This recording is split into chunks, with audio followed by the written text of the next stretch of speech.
नमस्कार, आप देख रहे हैं मिरर मीडिया और मैं हूं आपके साथ प्रिया पांडे। 108 एम्बुलेंस सेवा से जुड़े ड्राइवरों ने वेतन बकाया और बुनियादी सुविधाओं की मांग को लेकर हड़ताल शुरू कर दी है। मंगलवार को बोकारो के एम्बुलेंस चालक सिविल सर्जन कार्यालय के पास धरने पर बैठ गए। झारखंड राज्य 108 एम्बुलेंस कर्मी संघ के बैनर तले प्रदर्शन कर रहे ड्राइवरों ने बताया कि पिछले 8 महीने से उन्हें वेतन नहीं मिला है। कई बार खराब हो चुकी एम्बुलेंस की मरम्मत भी नहीं कराई जाती है। उन्होंने कहा कि जब 108 पर कॉल किया जाता है तो कॉल रिसीव नहीं होती है और ड्राइवरों को लेट पहुंचना पड़ता है, जिसकी वजह से फाउंडेशन वेतन से कटौती कर देता है। एम्बुलेंस ड्राइवर ने आरोप लगाया कि जो एम्बुलेंस खराब पड़ी है उस पर भी कंपनी सरकार से पैसे लेती है, लेकिन कर्मचारियों को उनका हक नहीं देती है। ना तो पीएफ, ना बीमा और ना ही कोई अन्य सुविधाएं मिलती है। आइए सुनाते हैं आपको उनकी क्या कुछ मांगे हैं। आज हम लोग 8 साल से इस कंपनी में हम लोग जुड़े हुए हैं। इसके बीच में ये तीसरा कंपनी है। पहले जेडेचल थी, बीच में जीवीके आई जो 1 साल चलाई, और आज के डेट में सम्मान फाउंडेशन करके आए हुए हैं। हैंड ओवर के टाइम पे बोला गया था कि आप लोगों को इसी समय जो हम पेपर वर्किंग ले रहे हैं आपका सारा यहीं पे क्लियर हो जाएगा, लेकिन अभी तक आज 5वां महीना चल रहा है हमारा, जिसमें कि सबसे पहला नंबर आता है हमारा सैलरी लेके। सैलरी का समस्या काफ़ी सारी आ रही है। कंपनी ने बोला कि 1 से 10 के बीच तक ले आप लोगों का सैलरी जो है वो क्लियर कर दिया जाएगा। कंपनी हमको सैलरी कितना देगी ये भी आज तक कंफर्म नहीं हो पाई है। कुछ जिला हैंडओवर के लिए गए हैं, उसमें स्पष्ट तौर पे दर्शा दिया गया है कि 14,418 रुपया आपका सैलरी है। अब वो 26 दिन का दे रहा है या 30 दिन का दे रहा है, ये कंफर्मेशन अभी तक हम लोगों को क्लियर नहीं हुआ है। जिसमें बोला गया था, कंपनी आश्वासन दी थी मौखिक रूप पे कि आप लोगों का सैलरी जो है कुशल श्रेणी में रख के, जो कि झारखंड सरकार के निर्देशानुसार 17,550 रुपया है, उसके माध्यम से आपका सैलरी दिया जाएगा। लेकिन अभी तक हम लोगों का क्लियरेंस नहीं मिल पाया है। विभाग में हम लोग काम करते हैं, हमेशा रोड में चलना ही होता है। आज के डेट में जो रोड जो है वो एक खतरनाक मोमेंट ले चुका है। कभी भी कोई हादसा हम लोगों के साथ में हो सकता है, किसी मेंबर के साथ में। इसके एवज में हमको क्या मुआवजा मिलेगा, क्या नहीं मिलेगा, हमारा जो है क्या बोलते हैं उसको, इंश्योरेंस तक हमारा क्लियर नहीं हुआ है। पीएफईएसआई भी नहीं दे रही है हमको कंपनी।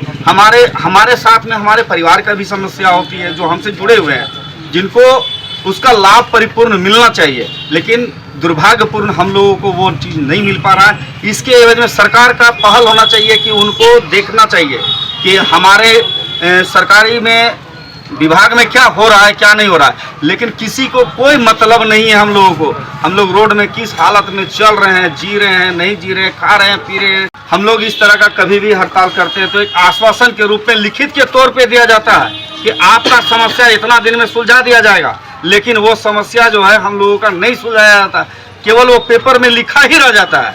हम लोगों तक वो चीज़ सेवा नहीं पहुंच पाता है, जिसके कारण आज हम लोग फिर से बाध्य हुए और फिर से हम लोग एकजुट होकर हड़ताल करने का काम किए हैं। अब इसमें आपका भी योगदान चाहिए, मीडिया प्रभारी। ये जो आप लोग हड़ताल के पूरा बोकारो जिला का है कि पूरा झारखंड में भी? इसमें हमारे साथ में 8 जिला मेंबर जुड़े हुए हैं।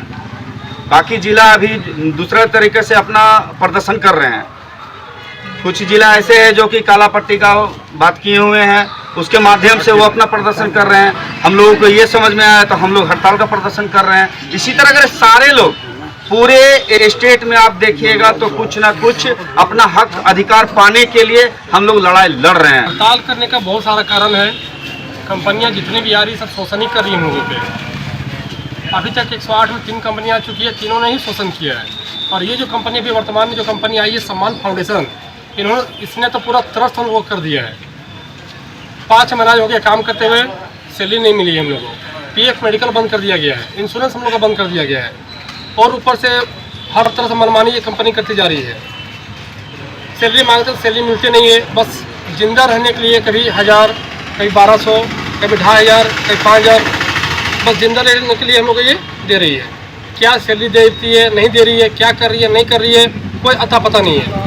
और जब हमें उच्च अधिकारियों से हम जब बात करते हैं तो संतुष्टिजनक बात जवाब भी नहीं मिलता है। गाड़ियों की मरम्मत भी नहीं हो पा रही है सही से, जिसके वजह से हम लोग को में बहुत तकलीफें आ रही है। गाड़ियाँ ख़राब रहती है, हम लोग की ड्यूटी बंद हो जाती है। अगर बाई चांस किसी की गाड़ी हम ड्यूटी में पहुँचे हुए हैं और किसी पेशेंट कॉल अगर उस दिन नहीं आता है, हम तो ड्यूटी में है 12 घंटा, लेकिन हमारा उस दिन का पैसा काट लिया जाता है। क्योंकि हमारी क्या गलती है? कोई अगर फ़ोन नहीं करता है, कॉल नहीं आ रही है, हमसे नहीं जा पा रहे हॉस्पिटल, तो उसमें हमारी क्या गलती है? 108 में कॉल लगाइएगा, कॉल लगेगा नहीं, तो उसमें हमारी क्या गलती है? गाड़ी नहीं चलती है, पैसा हम लोग का काट लिया जाता है। तो वैसी बहुत सारी समस्याएं हैं। गाड़ी की मरम्मत नहीं होती है, बहुत सारी गाड़ियाँ ऐसी है जो बनी नहीं है, जिसकी वजह से हमारा पुराना जो कर्मचारी है वो लोग को ड्यूटी नहीं दिया गया है। गाड़ियाँ खड़ी रहती है, मरम्मत नहीं होती है, उसका पैसा हम लोग से काट लिया जाता है। तो इसमें हम लोग क्या कर सकते हैं? हम लोग तो जो टाइम देना वो टाइम तो हम लोग दे ही रहे हैं। कंपनी हर तरह से शोषण पे शोषण ही करती जा रही है, कोई जवाब कुछ नहीं मिलता है। कब से पेमेंट आप लोग का नहीं हुआ? फरवरी से लेकर अभी तक हम लोग को कोई पेमेंट नहीं मिला हुआ। बस जिंदा रहने के लिए कभी 1000, 1500, 2000 ऐसे डाल दे रही है कंपनी पैसा, लेकिन क्या कंपनी पैसा हम लोग दे रही है, क्या सैलरी हम लोग को, वो कुछ पता नहीं। फिलहाल सरकार से उनकी मांग है कि जल्द उनकी समस्याओं को सुना जाए और समाधान किया जाए। बहरहाल अब देखना ये होगा कि सरकार इस पर क्या कुछ कदम उठाती है। फिलहाल इस खबर में इतना ही, तब तक के लिए बने रहें मिरर मीडिया के साथ।